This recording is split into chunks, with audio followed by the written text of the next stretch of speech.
What is up, guys? It's me again, and, well, you've already seen the thumbnail, you've already seen the title, you know what this is. It is the brand new 2025 Push Along Thomas. Yep, he's finally out. Now this guy, as far as I'm aware, has only been released in Fenwick's so far in the UK, in a shop, a physical shop. And he doesn't seem to be available online anywhere, except for Tootly Thomas, who just put him up a couple days ago, which is how I got him, and the new Percy, who I will be reviewing soon. But I figured, since everyone wants to see the main man himself, let's do his review first, and I'm very excited to get into this. So first of all, packaging is kind of the same stuff we're used to with Push Along by this point.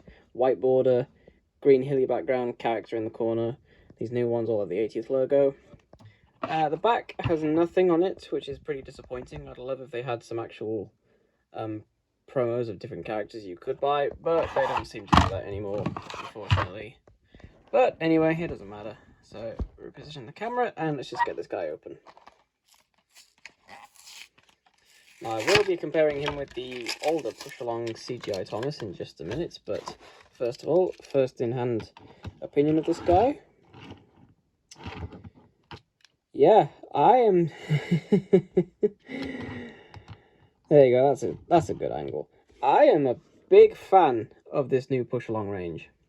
But I'm going to start off with some critiques, because I do have some nitpicks. And yes, they are nitpicks for this Thomas, because they don't really affect the overall quality, but I need to get them out of the way. First of all, his wheels do not align with his splasher, or his wheel arch, whatever you want to call it. This, in real life, is what is put on top of a footplate to protect the wheel when sometimes it goes through the footplate. They'll put a cover so that it won't damage the crew when they're working on it, and it won't be exposed. In Thomas, they stylized a bunch of the engine's splashes to be really big and not actually cover anything, but they still lined up with the wheels. And they don't on this new one, which is kind of annoying because I can't unsee it when I look at it. But when I look at it from the side, it's not overly noticeable. Secondly, his number 1 is very well printed, but it should be more in the middle. It's a bit too far forward, in my opinion. So again, you look at it like this. Again, look at it from the side. Doesn't look like a problem. My third nitpick, they have painted in the buffers on the front, which I do appreciate. But they didn't do the back. And that's very odd, because Percy, who I'll just show a little bit of here, they did paint his buffers on both sides, which is very confusing why they didn't do that with Thomas. Now, I think they've designed this guy to look best from the side at this angle, because he's looking up at this angle. His side rods don't look to be sticking out as much as they do from some angles. You can't see his rear buffers not being painted, and his wheel arch and his number look more central than they do in real life when you look at it from this angle, but on camera like this, they look pretty much perfect. However, other than that, I am in love with this guy. I mean, I am truly, truly happy that we have a brand new die-cast Thomas that not only looks like the character, but looks this good. I mean, honestly, even in, like, Take Along, which was stylized to be slightly more chibified compared to the engines in the show, when have we ever had a die-cast Thomas that actually looks almost dead on to his CGI model? I mean, it's incredible. The body shape is just so perfect. The way it lines up with his rear end and doesn't have a weird overhang is perfect. His cab shape and size is perfect. His whistles could be a bit bigger, but he's supposed to have a short stumpy whistle, so I don't care. His funnel is actually big. It's actually like a funnel. It's not short and stumpy, but it looks like a really good funnel. He has a lamp for the first time ever on a die-cast Thomas that isn't a talking Thomas. I mean, the only time we nearly got one was with the prototype Take-Along Thomas. In some pictures of the carrying case, you can see pictures of Thomas with what looks to be a lamp on his footplate. And that never happened. And they gave him a lamp. I mean, yeah, it's not painted, but it's there. Like, look at this from the front. Like, he has he has a lamp. It's just cool. The face. I will admit, I would prefer if he was looking straight ahead, but I love that they gave him a really cheeky face with one eyebrow being slightly raised above the other.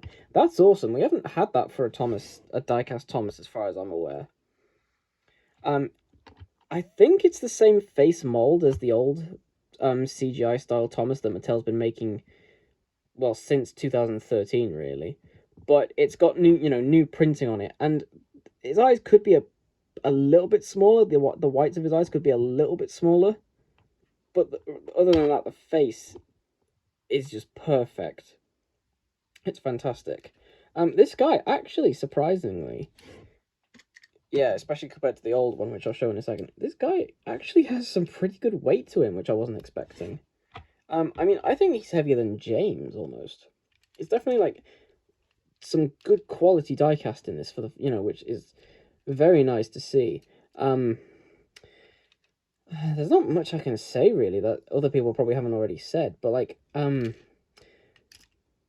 he's got his name printed on the bottom here, along with the all the copyright information and stuff. I love that they started doing really big white letters again for the engine's names. They used to do really small white lettering for the take-alongs, and then when Mattel took over, they used to just print them on like this code here in silver, which worked, but they'd rub off really easily.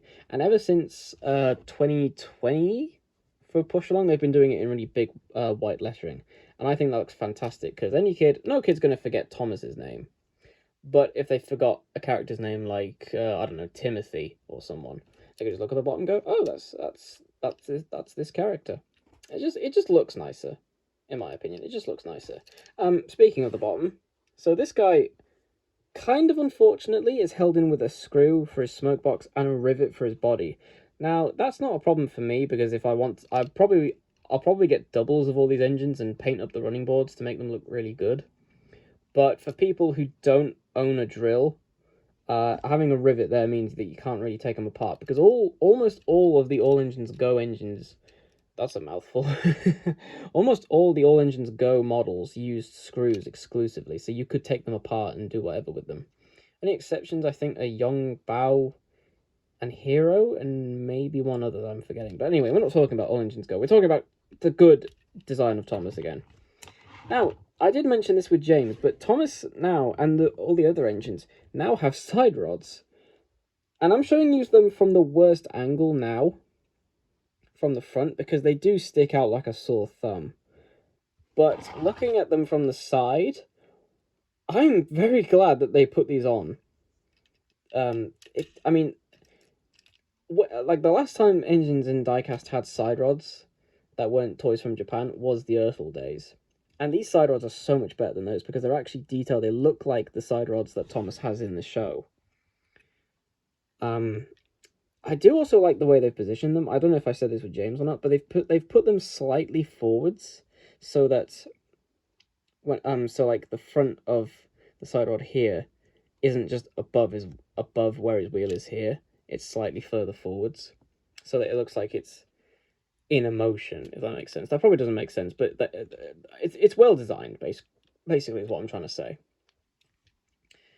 His lamp, he does have a lamp, which is awesome. It's molded. It's not painted, unfortunately. And also, unfortunately, they didn't give him any backlining. I would have really appreciated if they did that. But they haven't. And like I said, the buffers aren't painted on the back. But they did get rid of that weird lip that most diecast Thomases have had since 2002. And I'm very glad to see that gone, because I never liked that. His molded coal is kind of interesting, because it's really not textured at all. It's a pretty flat piece with some like implications of coal lumps in there, but again, it's nice that it's a separate piece. His cab, once again, is nice and tall, which is something we haven't seen on a push along in a long time. Anyways, there's not much more I can say, really. I will say it shows up really well on camera. The color of blue that they chose for this guy, I don't know if it's just me looking at it differently, but it looks really nice. Looking at it through my phone, it looks really like vibrant and it just looks nice, basically. They have also, I forgot to mention, they have, like with James, like with Percy, possibly like with Henry, I'm not too sure, they have given Thomas his rivets that he gained in Series 23, which which I'm very happy to see, actually, because I think on this toy, it looks fantastic. I think in the show, his rivets are a bit obtrusive, but I really like them on this guy, going along his splash shirt and along his body. But anyway, enough talking about how much better this guy is than the old one, and let's compare him to the old one. Now, this isn't a normal push-along Thomas from 2019. This is the one that came with Stefano the Super Cruiser, everyone's favourite playset. Because I did have a proper push-along Thomas, and if you remember from a couple of years ago, I destroyed it with a hammer, because I felt like destroying it. It was very satisfying. Or was that was the 2014 Taken Play. Well, anyway, I destroyed a push-along Thomas with a hammer. And so this is the one I'm going to use to compare. And, I mean, just look at them. Just look at them. I'm not the first person to say this, but this really is a case of Coughing Baby versus Hydrogen Bomb in terms of quality. It's just, like, this is 6 years apart, and look at how much better the new one looks than the old one. I mean, I don't know what Mattel was thinking with this guy. This whole original range, it just was terrible. It is such an improvement. You know, it's not perfect. There are a bunch of nitpicks I have with the new line, but oh my god, compare this guy to this guy, and it's just such a joy to have a good-looking Thomas again. You know, like, all the details, all the proportions are correct. All the details are better. There's just more care put into it. There's more, like, thought put into it as a toy. Because if I was a kid, I wouldn't want to play with this because it doesn't look like Thomas. And something that's very important to me, and I'm sure a lot of other autistic people and a lot of other Thomas fans, is having toys of the characters looking just like the characters from the show. That's why people like the new Bachman stuff, because it looks just like the engines in the show, like the new Sir Handel, the new Rebecca, the new Stanley. The new Stanley looks incredible because it looks just like Stanley. This guy looks just like Thomas, even more so than the Take-Along, in my opinion, even more so than the Earthel. So if I was a kid, I would be very, very happy to own this guy. And this guy would be going straight in the toy bucket and never brought out again, because it just doesn't look right. It just doesn't. It's just, you know, like, they didn't put much thought into these guys. They thought, oh, people buy Thomas toys anyway, we're not going to put much effort into it. This guy is coming at a point where the Thomas franchise is in a really turbulent state, where we don't really know what's going to happen, what's next for the franchise, because All Engines Go is ended. And we do know there's some new project coming out in 2026. I hope it's a new CGI series.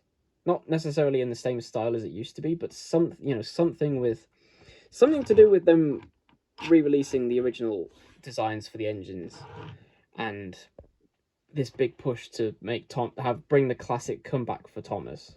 You know, so something new is coming for the franchise. I don't know what. I hope it's good. I hope the people working on it really care about it. I hope Mattel lets them cook, because I'm so tired of bad Thomas content, right?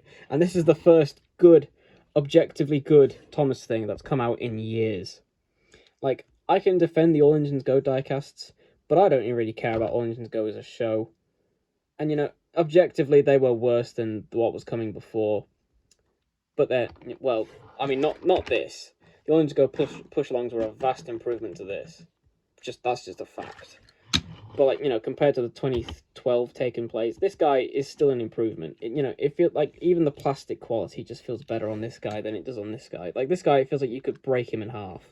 This guy doesn't. Even the lamp, which is quite a small piece, that feels sturdy. Like, that's, unless you really push it, that's not coming off anytime soon. Even the side rods that stick off the side, these aren't coming off anytime soon. It just feels like the people who made this guy cared.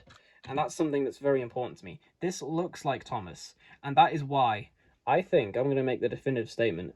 I think I'm going to say this is the best Mattel-released diecast Thomas ever. I know it's a bold statement. I will always like Take-Along. I will always love Take-Along. That's my favourite range ever. But from just a look standpoint, this is the best-looking Thomas in diecast form from Mattel ever. Now, from Japan, there's several good options. You know, Diapet, departing now, Bandai Tex. You know, there's plenty of good Thomas toys from Japan, but just from Mattel, This is the best looking one ever. In my opinion, much better than the motorized one, to be honest. Even though the motorized one looks good still. This looks far better to me, and I'm so glad that that ruby red Thomas that was first revealed wasn't just the only thing we were going to get. I'm so glad we're getting a new range of this, and I really hope they make more, because I will be the first to buy them as soon as I can. You can probably hear from the joy in my voice, I'm a big fan of this guy. So do I recommend you get this guy? Absolutely. If you collect Thomas toys, even if you don't collect Thomas toys, I think you should get this guy, because it just make a good desk, a good thing to put on your desk and just look at while you're making videos. It's just a good looking Thomas toy. It's got, I've pointed out how it doesn't completely line up with the wheels on the splasher, and how the number one should be further back, and how they should have painted the buffers on the back. They should have done all that, but despite that, this is a fantastic looking Thomas, and if you haven't already managed to find one, I highly recommend going to Toothley Thomas and buying one, or waiting until they come out at Smith's, or the Entertainer, whichever happens first, or Tesco, frankly, because I found some new engines at Tesco in their new Entertainer toy section. If you can find this guy, please get him. I want Mattel to make more of this range. I want to get some obscure ass engines like fucking Gator and Samson and Porter in this range. I want all of them. Please buy these guys because they are fantastic. Look, I mean, you can't say no to that face. Look at him. Look at him. Get this guy as soon as you can. Get the whole range. Please. I love it. You will too. I don't have anything else to say, really. Thank you very much for watching this review, and have a good rest of your day. And try to stay cool during this heatwave, because I am bloody boiling. Okay? Thank you very much for watching, and goodbye.